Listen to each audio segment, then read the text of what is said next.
দেশে তরলীকৃত petroleum gas এলপিজির তীব্র সংকট দেখা দিয়েছে। প্রায় 2 সপ্তাহ ধরে চলমান এই সংকটের কারণে বাজারে 12 কেজির এলপিজি সিলিন্ডার বিক্রি হচ্ছে সরকার নির্ধারিত দামের চেয়ে 600 থেকে 800 টাকা পর্যন্ত বেশি দিয়ে। আবার কোথাও কোথাও অতিরিক্ত দাম দিয়েও মিলছে না রান্না করার এই গ্যাস। এলপিজি অপারেটরদের একটি অংশের দাবি, এ অঞ্চলে এলপি গ্যাস সরবরাহকারী কয়েকটি বিদেশি ট্রেডিং প্রতিষ্ঠান ও জাহাজের ওপর সাম্প্রতিক সময় নিষেধাজ্ঞা আরোপ করেছে যুক্তরাষ্ট্র। ফলে এলপিজিবাহী জাহাজের সংকট তৈরি হয়েছে। এতদিন যেসব প্রতিষ্ঠান ও জাহাজ দক্ষিণ এশিয়া সহ বাংলাদেশে বড় পরিসরে এলপিজি সরবরাহ করত, মার্কিন নিষেধাজ্ঞার কারণে সেগুলো কার্যত অচল হয়ে পড়েছে। তবে এলপিজি ব্যবসায়ীদের আরেকটি অংশ ভিন্ন মত দিচ্ছেন। তারা বলছেন, কয়েকটি বড় প্রতিষ্ঠান হঠাৎ করে এলপিজি আমদানি কার্যক্রম বন্ধ করে দেয়ায় বাজারে কৃত্রিম সংকট তৈরি হয়েছে। এ কারণে সরকার নির্ধারিত দামের দ্বিগুণ মূল্য দিয়েও গ্রাহকরা এলপিজি পাচ্ছেন না। আবার অন্য একটি অংশ বলছে, এলপিজি আমদানি বাড়াতে সরকারের কাছে আবেদন করেও অনুমতি পাওয়া যায়নি। অপারেটরদের সাথে কথা বলে জানা গেছে, গত বছরের নভেম্বরে এলপিজি পরিবহনকারী জাহাজ এ খাতের কিছু ব্যক্তি ও প্রতিষ্ঠানের ওপর যুক্তরাষ্ট্র বড় পরিসরে নিষেধাজ্ঞা আরোপ করে। এরপর থেকে এসব প্রতিষ্ঠান দক্ষিণ এশিয়ায় এলপিজি সরবরাহ করতে পারছে না। ডিসেম্বর থেকে আমদানিতে সংকট শুরু হলেও চলতি মাসে এর সরাসরি প্রভাব বাজারে দেখা যাচ্ছে। এলপিজির বিদেশি সরবরাহকারী প্রতিষ্ঠান, ব্যক্তি ও জাহাজের ওপর মার্কিন নিষেধাজ্ঞা দেয়ায় দেশের বাজারে এর প্রভাব পড়েছে কিনা এ বিষয়ে জানতে চাওয়া হয় ডেল্টা এলপি গ্যাসের ব্যবস্থাপনা পরিচালক মোহাম্মদ আমিরুল হকের কাছে। বণিক বার্তাকে তিনি বলেন, মার্কিন নিষেধাজ্ঞার কারণে দেশে এলপিজি সংকট দেখা দিয়েছে, বিষয়টি ঠিক নয়।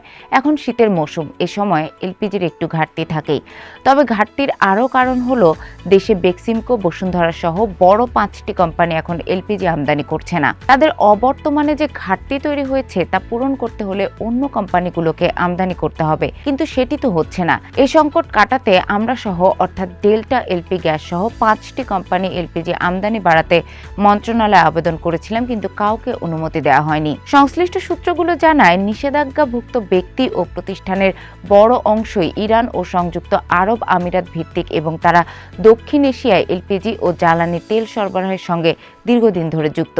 নিষেধাজ্ঞার ফলে এসব ব্যবসায়িক নেটওয়ার্ক কার্যত অচল হয়ে পড়েছে, যার প্রভাব পড়ছে বাংলাদেশ সহ আমদানি নির্ভর দেশগুলোর বাজারে। নির্ভরযোগ্য সূত্র জানায়, দেশের বাজারে সরবরাহকৃত এলপিজির প্রায় 50,000 টন আমদানি হয় ভারতের ওড়িশার ধামরা বন্দর দিয়ে। আরও প্রায় 20,000 টন আসে যৌথ বিনিয়োগে বাংলাদেশে পরিচালিত একটি বিদেশি প্রতিষ্ঠানের মাধ্যমে। বাকি প্রায় 50,000 টন বিভিন্ন মধ্যবর্তী উৎস হয়ে ইরান সহ অন্যান্য দেশ থেকে আসত। মার্কিন নিষেধাজ্ঞার কারণে বড় এই অংশের সরবরাহ বন্ধ হয়ে যাওয়ায় বাজারে ঘাটতি তৈরি হয়েছে।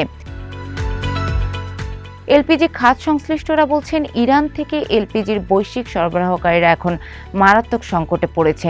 অনেক প্রতিষ্ঠান এরই মধ্যে ওই বাজার থেকে নিজেদের ব্যবসায়িক কার্যক্রম গুটিয়ে নিয়েছে।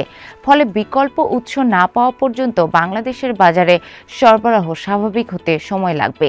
ফ্রেশ এলপি গ্যাসের chief marketing officer Abu Sayeed Raja বণিক বার্তাকে বলেন, এলপি গ্যাসের আকস্মিক সংকটের প্রধান কারণ মূলত পণ্যটি পরিবহনে এ খাতের বিদেশি ব্যক্তি ও প্রতিষ্ঠানের উপর মার্কিন নিষেধাজ্ঞা।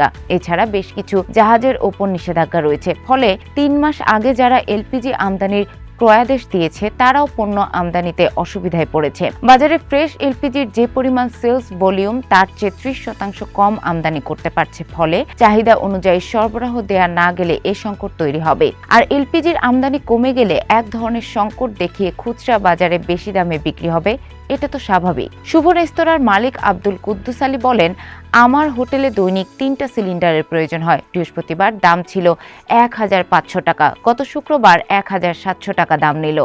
আমরা অনেকগুলো কিনি বলে দাম কিছুটা কম পাচ্ছি। খুচরা বা বাসাবাড়ির সিলিন্ডার 2,000 টাকার উপরে কিনতে হচ্ছে। কারণ বাজারে আল্লাহদান হার্ডওয়্যার অ্যান্ড স্টোরের মালিক জাকির হোসেন বণিক বার্তাকে বলেন, আমার দোকানে গত 5 দিন ধরে সিলিন্ডার নেই। ডিলারের কাছে গেলে বলে গ্যাস নেই, আবার ভেতরে গিয়ে দেখা যায় সিলিন্ডারের স্তূপ। আমি মূলত পেট্রোম্যাক্স, আই গ্যাস ও বসুন্ধরার সিলিন্ডার বিক্রি করি। এক সপ্তাহ আগে 12 কেজির সিলিন্ডার 1,250 টাকা ছিল, গত 3 দিন ধরে সেটা 2,000 টাকায় বিক্রি করতে হচ্ছে। আমাদেরই কিনতে হচ্ছে 1,650 টাকায়। পুরো কারওয়ান বাজারে গ্যাস নেই। এখানে সিন্ডিকেট করে সংকটটা দেখানো হচ্ছে।